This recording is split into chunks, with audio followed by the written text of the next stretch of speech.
सभी शिक्षक साथियों को मेरा नमस्कार।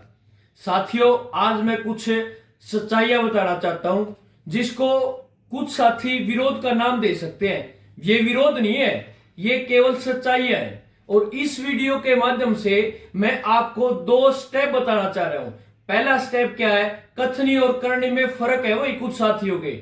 दूसरा स्टेप क्या है, पॉलिसी और एक्ट को लेके जो आप लोगों को गुमराह किया जा रहा है उसके बारे में है। सबसे पहला स्टेप बताना चाहूंगा, कथनी और करनी।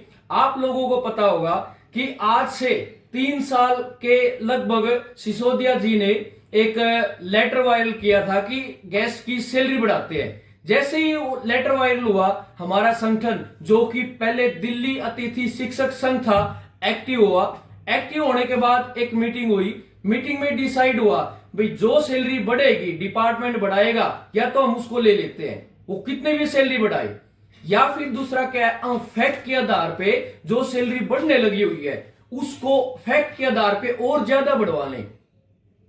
संगठन ने डिसाइड किया फैक्ट के आधार पे ज्यादा बढ़वा लेंगे, लेकिन हम कहीं सोशल मीडिया पे नहीं आएंगे भाई जब तक सैलरी नहीं बढ़ जाती है। हमने अपना काम स्टार्ट किया, संगठन डिपार्टमेंट में गया। डिपार्टमेंट में जाने के बाद डिपार्टमेंट के अधिकारियों से बातचीत हुई। बातचीत में हमने ये भी बोला सर एक सीएल डाल दो, उन्होंने साफ मना कर दिया। प्रपोजल केवल सैलरी बढ़ोतरी का आया हुआ है तो केवल सैलरी को बढ़ाना है। हाँ, इतना कर सकते हैं, जो सैलरी आपकी 1900 के आसपास बनती है फैक्ट के आधार पर 2375 तक चली जाएगी।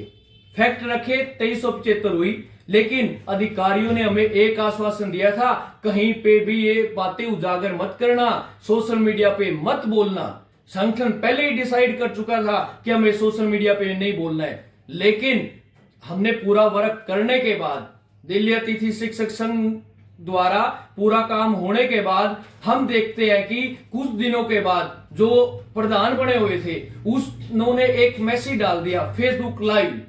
किस मैटर पे, सैलरी के लिए हमने क्या क्या किया। यार जब आप ये बताओ, सब पूरे संगठन ने सैलरी नहीं बढ़ जाती उस टाइम तक मना किया हुआ है, तो एफबी लाइव करने का क्या पर्पज है, मना किया। लेकिन अध्यक्ष नहीं माने और उन्होंने एफबी लाइव किया। एफबी लाइव करने का नतीजा आप लोगों के सामने है। आज तक भी हमारी सैलरी नहीं बढ़ी है, जब पूरा संगठन मना करने लगा हुआ था। क्यों एफबी लाइव करी, नहीं बढ़ी वही सैलरी। आप, इसलिए मैं ये बोलता हूं कथनी और करनी में फर्क है। कितनी मेहनत कर लो, लास्ट में मेहनत खराब हो जाए तो क्या फायदा उसका। साफ नीयत होनी चाहिए, काम करने की नीयत होनी चाहिए।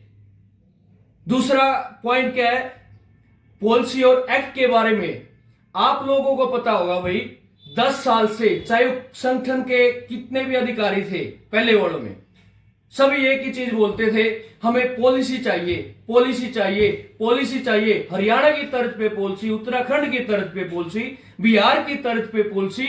ठीक है भाई, पॉलिसी चाहिए। हम एक्टिव हुए, उस संगठन को छोड़ दिया भाई, हमने टीम से हमने इस्तीफा दे दिया। हमें पता चल चुका था कथनी और करनी में फर्क है। छोड़ के मोस्टली साथी आगे बढ़े।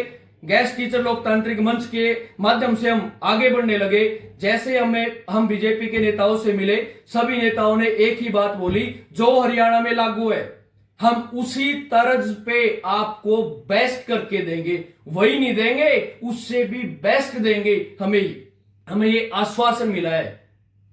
और आप नोट करोगे ना, वो जो आश्वासन मिला है पॉलिसी नहीं है, वो 2019 में बना हुआ एक्ट है। आप पढ़ना, वही एक्ट है। वो नाम में यही आता है, पॉलिसी देंगे। पॉलिसी नहीं, वही एक्ट बना हुआ है। एक्ट बना हुआ है तो हरियाणा गवर्नमेंट ने एक्ट बनाया है, तो जो दिल्ली में अभी बीजेपी गवर्नमेंट आई है उसको भी हम एक्ट ही मानेंगे और एक्ट ही मांगेंगे। और उस एक्ट में क्या क्या सुविधाएं दी हुई है आप एक बार वो भी जान लो। सबसे पहले सैलरी के ऊपर वहां पे वो जॉब सिक्योरिटी 58 साल की है। एक्ट में जॉब सिक्योरिटी 58 साल तक है, दिल्ली में 60 साल तक है। क्यों? क्योंकि वहां पे रिटायरमेंट एज 58 साल की है, दिल्ली में 60 की है, तो जॉब सिक्योरिटी 60 की होगी। वहां पे 12 मंथ की सैलरी मिलती है, दिल्ली में भी 12 मंथ की सैलरी मिलेगी। अब आती है सैलरी कुछ टाइम के बाद बेसिक तक आके रुक जाएगी। एक्ट में है, मानता हूं भाई रुक जाएगी, लेकिन 2024 में एक संशोधन हुआ है, वो भी जो कैपिंग लगी हुई थी वो कैपिंग हटा दी गई है। संशोधन में मेडिकल सुविधाएं भी मिलेंगी और ये अभी इंप्लीमेंट हुई है, लेकिन संशोधन हो चुका है। संशोधन हो चुका है तो इसका मतलब ये सुविधाएं हमें मिलेंगी। एलटीसी मिलने लगी हुई है भाई, एलटीसी मिल रही है और जितने भी बेनिफिट हैं हमें सारे के सारे मिलेंगे।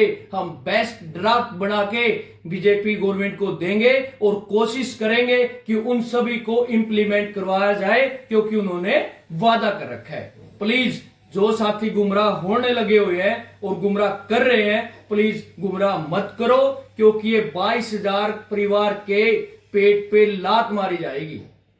आप समझो, अभी भी मैं आप साथियों को संगठन की तरफ से बिल्कुल खुले तौर पे आमंत्रित करता हूं। आपके जो बेस्ट सुझाव हैं आप आइए, आप संगठन को दीजिए और उन सुझाव को अगर वो गेस्ट के हित में है, मानने योग्य हैं, तो हम गारंटी से उन सुझाव को पे इंप्लीमेंट करेंगे, उन सुझाव को लिखेंगे और उन जितने भी सुझाव आएंगे हम आगे लेके जाएंगे।